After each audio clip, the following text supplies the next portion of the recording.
നമസ്കാരം. ഈ പ്രതിപക്ഷവും മാധ്യമങ്ങളും ഇങ്ങനെ ഒക്കെ ചെങ്ങായിമാരായി എവിടെ സർക്കാരിനെതിരെ പരിപാടി അവതരിപ്പിച്ചാലും അറിയാമല്ലോ, കണ്ടം വഴി ഓടിയ ചരിത്രമേ ഉണ്ടായിട്ടുള്ളൂ. ഇപ്പൊ തന്നെ PSC വിവാദവുമായി ബന്ധപ്പെട്ട് ആ വിവാദം ഏകദേശമൊക്കെ പൊളിഞ്ഞ് അടങ്ങിയ മട്ടാണ്. പ്രതിപക്ഷം പൂർണ്ണമായും കൈവിട്ടെന്ന് പറയാതെ വയ്യ. എന്തൊക്കെ മേളമായിരുന്നു. PSC അംഗത്വം ലേലത്തിന് വെച്ചിരിക്കുകയാണെന്ന് പറഞ്ഞ് സഭയിൽ സതീശന്റെ വക പ്രത്യേക രീതിയിലുള്ള നാടകമായിരുന്നു. അതുമായി ബന്ധപ്പെട്ട് യൂത്ത് കോൺഗ്രസിന്റെ ജനറൽ സെക്രട്ടറി വൈശാല് കോഴിക്കോട് പോലീസ് സ്റ്റേഷനിൽ ഒരു കംപ്ലൈന്റ് കൊടുക്കുന്നു. എന്നിട്ട് പിന്നെ ഓടിച്ചാടി റിപ്പോർട്ടർ ചാനലിൽ ഒരു അന്തിച്ചർച്ചയിൽ പോയിരിക്കുകയാണ്. അണ്ണം വിചാരിച്ചു അങ്ങ് തലോടുന്ന രീതിയിലുള്ള ഒരു ചർച്ചയായിരിക്കുമെന്ന്. ആ ചർച്ചയ്ക്കിടയിൽ മാധ്യമപ്രവർത്തകർ ചോദിച്ച ചോദ്യങ്ങൾക്ക് ഒരു ചോദ്യത്തിന് പോലും വ്യക്തമായ മറുപടി കൊടുക്കാൻ കഴിഞ്ഞില്ല എന്നതാണ് പ്രധാനപ്പെട്ട കാര്യം. അതായത് കയ്യിൽ കിട്ടിയിരിക്കുന്ന എൻ്റെ കയ്യിൽ തെളിവൊക്കെ ഉണ്ട്, പക്ഷേ കയ്യിൽ കിട്ടിയിരിക്കുന്ന തെളിവുകൾ സത്യമാണോ അല്ലയോ എന്നൊന്നും എനിക്കറിയില്ല, പരിശോധിച്ച ശേഷം പറയാം, മാധ്യമങ്ങളുടെ മുമ്പിൽ പുറത്തുവിടാൻ പറ്റില്ല എന്ന് തുടങ്ങിയ കാര്യങ്ങളൊക്കെയാണ് വൈശാല് മാധ്യമങ്ങളുടെ മുമ്പിൽ ഇരുന്ന് പറയുന്നത് കേട്ടത്. അതായത് ഇത് വെറും മുഹമ്മദ് റിയാസിനെ കടന്നാക്രമിക്കാൻ വേണ്ടി ഉണ്ടാക്കിയെടുത്ത ഒരു ഗൂഢാലോചനയുടെ ഭാഗമായി ഉണ്ടാക്കിയെടുത്ത ഒന്നാണെന്ന് വൈശാലിൻ്റെ ആ ഒരു പ്രതികരണത്തിൽ നിന്ന് തന്നെ എല്ലാ ജനങ്ങൾക്കും മനസ്സിലായി. ഇനിയും ഈ വിഷയം പൊക്കി പിടിച്ചുകൊണ്ട് നടന്നിട്ടുണ്ടെങ്കിൽ ജനങ്ങൾ മടല് കീറി അടിക്കും എന്ന് മനസ്സിലായപ്പോൾ പ്രതിപക്ഷവും ഇപ്പോൾ സഭയിൽ ഈ വിഷയവുമായി ബന്ധപ്പെട്ട് ഇന്നൊരു അക്ഷരം മിണ്ടിയിട്ടില്ല എന്ന് മാത്രമല്ല, ഇന്നിപ്പോൾ ഈ വിഷയമായിട്ട് ബന്ധപ്പെട്ട് ഒരനക്കവുമില്ല. പെട്ടുപോയിരിക്കുന്നത് മാധ്യമങ്ങളാണ്. പ്രതിപക്ഷം വാതുറക്കുന്ന ഏത് വിഷയത്തെക്കുറിച്ചും അന്തിച്ചർച്ച നടത്തുകയാണല്ലോ ഇപ്പോൾ നമ്മുടെ മാധ്യമങ്ങളുടെ പ്രധാനപ്പെട്ട തൊഴിലെന്ന് പറയുന്നത്. സതീശൻ ദാ ഇങ്ങനൊരു കാര്യം പറഞ്ഞു. ഇന്നലെ രാത്രി മുഴുവൻ എല്ലാ മാധ്യമങ്ങളും 24ഉം ഏഷ്യാനെറ്റും അതുപോലെ തന്നെ മനോരമയും മാതൃഭൂമിയും റിപ്പോർട്ടർ ചാനലും എല്ലാ ചാനലുകളും ഈ വിഷയമായിട്ട് ബന്ധപ്പെട്ട് വല്ലാത്ത രീതിയിലുള്ള കുഴലൂത്തായിരുന്നു. ഇതിൻ്റെ വസ്തുതാപരമായിട്ടുള്ള സത്യങ്ങൾ നിരത്തുമ്പോൾ അങ്ങനെയൊന്നുമല്ല, ഇങ്ങനെയാണ് സംഭവിച്ചിരിക്കുന്നത് എന്നൊക്കെയാണ് സ്മൃതി പരുത്തിക്കാട്ട് അടക്കമുള്ള പല മാധ്യമ പ്രവർത്തകന്മാരെയൊക്കെ അന്തിച്ചർച്ചയിൽ CPM-ന്റെ പ്രതിനിധികളോട് പറയുന്നത് കേട്ടത്. സംസ്ഥാന കമ്മിറ്റി അംഗം പറഞ്ഞിരിക്കുകയാണ് അത്രേ ജില്ലാ കമ്മിറ്റി അംഗത്തോട് റിപ്പോർട്ട് സമർപ്പിക്കാൻ. ഈ സമയം വരെ ഈ വിഷയവുമായി ബന്ധപ്പെട്ട ഒരു പരാതിയും കിട്ടിയിട്ടില്ല എന്ന് പലവട്ടം ആവർത്തിച്ചു കഴിഞ്ഞു ജില്ലാ സെക്രട്ടറി P. മോഹനൻ. അപ്പോഴും പരാതി കിട്ടിയിട്ടുണ്ട്, പരാതി ഞങ്ങളുടെ കയ്യിലുണ്ട് എന്നൊക്കെയാണ് ഈ മാധ്യമങ്ങളും പ്രതിപക്ഷവും ഇതുവരെ ജനങ്ങളെ തെറ്റിദ്ധരിപ്പിച്ചുകൊണ്ട് പറഞ്ഞുകൊണ്ടിരുന്നത്. ഈ സമയം വരെ അവർ അത് പുറത്തുവിട്ടിട്ടില്ല കേട്ടോ. ഇന്ന് ഈ വിഷയവുമായി ബന്ധപ്പെട്ട് മൊത്തം തകർന്നടിഞ്ഞു, പ്രതിപക്ഷം അകത്ത് ഇതൊന്നും ഉന്നയിക്കുന്നില്ല എന്ന് മനസ്സിലായപ്പോൾ വീണ്ടും P. മോഹനന്റെ അടുത്ത് ചെല്ലുന്നു. ജില്ലാ സെക്രട്ടറിയുടെ അടുത്ത് ഈ വിഷയവുമായി ബന്ധപ്പെട്ട് പ്രമോദിനെ പുറത്താക്കുമോ എന്നൊക്കെ ചോദിക്കുകയാണ്. അദ്ദേഹം പറയുന്നുണ്ട് പ്രമോദുമായി എൻ്റെ വിഷയവുമായി ബന്ധപ്പെട്ട ഒരു പരാതിയും കിട്ടിയിട്ടില്ല. പിന്നെ ഇത് ഇപ്പോൾ നടക്കുന്ന മാധ്യമവേട്ടയാണ്. മന്ത്രി മുഹമ്മദ് റിയാസിനെ കുറച്ച് നാളുകളായിട്ട് ഇങ്ങനെ ആക്രമിച്ചുകൊണ്ടിരിക്കുകയാണ്, അതിൻ്റെ ഭാഗമാണിത് എന്ന് അദ്ദേഹം പറയുകയാണ്. കാരണം അടിച്ചു പോകുന്ന രീതിയിൽ ഒരു മറുപടി കൊടുത്തിട്ടും ഒരു നാണവുമില്ലാതെ അതേ ചോദ്യങ്ങൾ വീണ്ടും വീണ്ടും ആവർത്തിച്ചുകൊണ്ട് മാധ്യമങ്ങൾ നിൽക്കുകയാണ്, തമ്പടിച്ച് നിൽക്കുകയാണ്. എന്തായാലും ആ പ്രതികരണം നമുക്കൊന്ന് ആദ്യം കാണാം.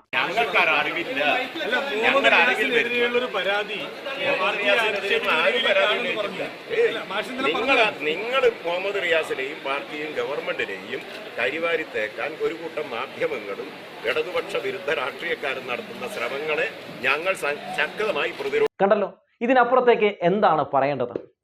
അതായത് P. മോഹനൻ പറയുന്നത് പച്ചക്കള്ളമാണെങ്കിൽ മാധ്യമങ്ങൾ ഇന്നലെ എന്താണ് പറഞ്ഞത്? അന്തിച്ചർച്ച നടത്തിയ ഷാനിയാണെങ്കിലും സ്മൃതി പരുത്തിക്കാടാണെങ്കിലും അതുപോലെ തന്നെ അഭിലാഷ് ആണെങ്കിലും ഇവരൊക്കെ എന്താണ് പറഞ്ഞുകൊണ്ടിരിക്കുന്നത്? ഞങ്ങളുടെ കയ്യിൽ തെളിവുണ്ട് എന്നാണല്ലോ. തെളിവ് പുറത്തു വിടുന്നേ, നിങ്ങൾ തെളിവ് പുറത്തു വിട്.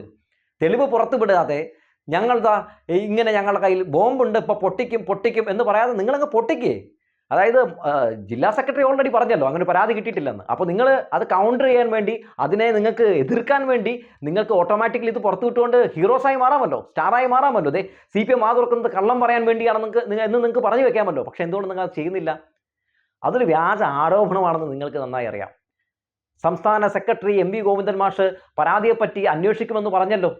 പിന്നെ എന്തിനാ പരാതി ഇല്ലെങ്കിൽ അങ്ങനെ പറഞ്ഞേ എന്നാണ് ചോദിക്കുന്നത്. മാധ്യമങ്ങളിൽ ഇങ്ങനെ ഇത്തരത്തിലുള്ള കുത്തിത്തിരിപ്പ് വാർത്തകൾ വരുന്നു. ഇതുമായി ബന്ധപ്പെട്ട് ഗോവിന്ദ മാഷിനോട് ഒരു ചോദ്യം ചോദിക്കുമ്പോൾ പിന്നെ അദ്ദേഹം എന്താണ് പറയുക? അന്വേഷിക്കാമെന്നല്ലേ പറയുക? അത് ഇന്ന കേസിൽ അന്വേഷിക്കാമെന്നല്ലല്ലോ പറഞ്ഞത്. ഈ മാധ്യമ വാർത്തയുമായി ബന്ധപ്പെട്ട വിഷയം അന്വേഷിക്കാം എന്നാണ് അദ്ദേഹം പറഞ്ഞത്. അത് വേറെ രീതിയിൽ വളച്ചൊടിച്ച് അങ്ങ് ആക്കി മാറ്റുകയാണ്. എന്തായാലും കഴിഞ്ഞ കുറച്ച് നാളുകളായി മന്ത്രി മുഹമ്മദ് റിയാസിനെ വേട്ടയാടിക്കൊണ്ടിരിക്കുകയാണ്. ഈ വേട്ടയാടലുകൾ വേറൊന്നിനും വേണ്ടിയല്ല. ഈ സർക്കാരിലെ മന്ത്രിമാരൊക്കെ ഇങ്ങനെ അഴിമതിക്കാരാണ്, ഇത്തരത്തിൽ ഇങ്ങനെ ഈ അധികാരം വെച്ചുകൊണ്ട് വലിയ കച്ചവടങ്ങൾ നടത്തുന്ന ആളുകളാണ് എന്നൊക്കെ വരുത്തി തീർത്താൽ വരാൻ പോകുന്ന നിയമസഭാ ഇലക്ഷനിലും തദ്ദേശ സ്വയംഭരണ സ്ഥാപനങ്ങളിലേക്കുള്ള ഇലക്ഷനിലുമൊക്കെ ആ ഒരു പ്രധാനപ്പെട്ട ഒരു ടൂള് എടുത്തു വെച്ചുകൊണ്ട് ഏത് കനകോലു തന്ത്രത്തിന്റെ ഭാഗമായി ഉണ്ടാക്കിയെടുത്തിരിക്കുന്ന ഈ വ്യാജ വാർത്ത പച്ചക്കള്ളം പ്രചരിപ്പിച്ചുകൊണ്ട് പ്രതിപക്ഷത്തിന് ഈ നാട്ടിൽ ജനങ്ങളെ തെറ്റിദ്ധരിപ്പിച്ച് ഈ കഴിഞ്ഞ ലോക്സഭാ തെരഞ്ഞെടുപ്പിൽ വോട്ട് മേടിച്ചതുപോലെ മേടിച്ചെടുക്കാൻ പറ്റുമല്ലോ. പ്രതിപക്ഷം അതിനുവേണ്ടി കിണഞ്ഞു പരിശ്രമിക്കുമ്പോൾ അതിനുവേണ്ടി വലിയ തോതിൽ തന്നെ മാധ്യമങ്ങളും കൂട്ടുനിൽക്കുകയാണ്. ഇടതുപക്ഷ വിരുദ്ധത അങ്ങനെ വാരി വിതറുകയാണ്. മുഹമ്മദ് റിയാസിനെതിരെ ഇത് ആദ്യത്തെ സംഭവമൊന്നുമല്ല, ആദ്യമായിട്ടൊന്നുമല്ല ഇത്തരത്തിലുള്ള വ്യാജ വാർത്തകൾ ഇവർ അടിക്കുന്നത്. ബാർക്കോഴ വിവാദവുമായി ബന്ധപ്പെട്ട് എം പി രാജേഷിനെ കടന്നാക്രമിക്കാൻ ശ്രമം നടത്തിയപ്പോൾ തന്നെ ഈ പി എ മുഹമ്മദ് റിയാസിനെയും ആക്രമിക്കാൻ ശ്രമം നടത്തിയത് നമ്മൾ കണ്ടതാണ്. പിന്നീട് എന്താണ് കണ്ടത്?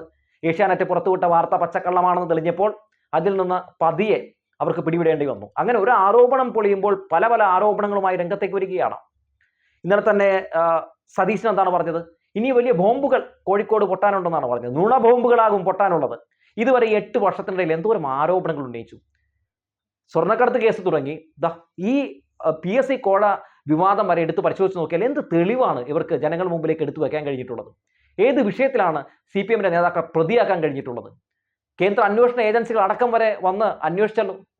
ഈ അന്വേഷണങ്ങളിൽ ഏതെങ്കിലും വിഷയത്തിൽ ഇവർക്ക് പങ്കുള്ളതായിട്ട് കണ്ടെത്താൻ കഴിഞ്ഞോ? ഒരു സ്വപ്നയെ പൊക്കി പിടിച്ചുകൊണ്ട് കുറച്ച് നാൾ നടക്കുന്നുണ്ടായിരുന്നല്ലോ മാധ്യമങ്ങളും പ്രതിപക്ഷവും. ഇപ്പൊ എവിടെ പോയി ആ സ്വപ്ന ഉന്നയിച്ച ഏതെങ്കിലും ഒരു വിഷയത്തിൽ, ഏതെങ്കിലും ഒരു ആരോപണത്തിൽ ഏതെങ്കിലും CPM നേതാക്കൾ അറസ്റ്റിലായോ?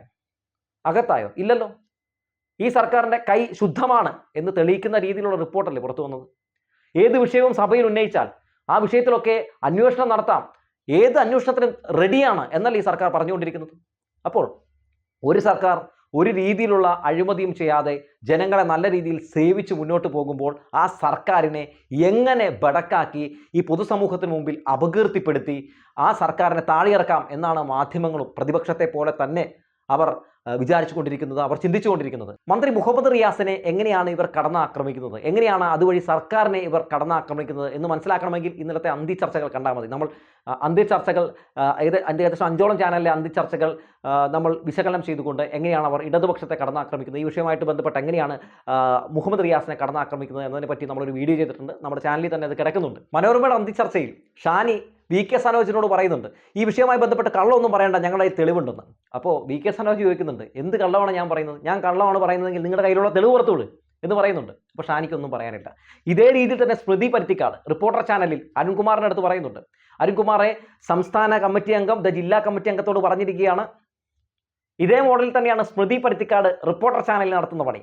അതായത് സ്മൃതി പറയുകയാണ് അരുൺകുമാറിൻ്റെ അടുത്ത്, അരുൺകുമാറെ ഈ പരാതിയൊക്കെ അവിടെ കിട്ടിയിട്ടുണ്ട്, ഈ പരാതിയുടെ അടിസ്ഥാനത്തിൽ സ്പെഷ്യൽ ബ്രാഞ്ചൊക്കെ അവിടെ അന്വേഷണമൊക്കെ നടത്തിയിട്ടുണ്ട്, മാത്രമല്ല ഈ വിഷയവുമായി ബന്ധപ്പെട്ട് വ്യക്തമായ പരാതി കിട്ടിയിട്ടുള്ളതായിട്ട് ഞങ്ങൾക്കറിയാം, ഞങ്ങളുടെ കയ്യിലും തെളിവുണ്ട് എന്നൊക്കെയാണ് ഇവർ പറയുന്നത്. എന്നാൽ തെളിവ് പുറത്തുവിട് എന്ന് തന്നെയാണ് അരുൺകുമാറും പറയുന്നത്. അപ്പോൾ ഇങ്ങനെ ഇല്ലാത്തൊന്നുണ്ട് എന്ന് വരുത്തി തീർത്തുകൊണ്ട് ഈ അന്തിചർച്ചയൊക്കെ കാണുന്ന പ്രേക്ഷകരെ മാക്സിമം അങ്ങ് ഇവർ തെറ്റിദ്ധരിപ്പിക്കുകയാണ്.